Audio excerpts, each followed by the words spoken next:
Hi, welcome to Richard Kabili YouTube channel, and for today's tutorial, I will be teaching you on how to turn on and off memoji stickers on iPhone X. But first, kindly subscribe to this channel and don't forget to hit the subscribe button and the bell to notify you for the new updates. And let's start.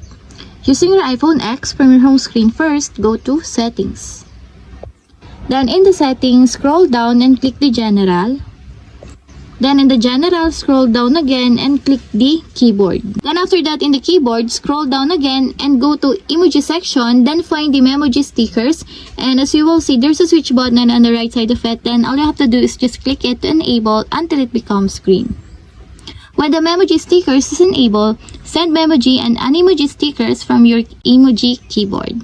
And if you want to disable or turn off, just click again the switch button. And that's it, we have successfully turned on and off memoji stickers on iPhone X. If you have a question, can you comment down below, and don't forget to hit the subscribe button and the bell to notify you for the new updates. And thank you for watching!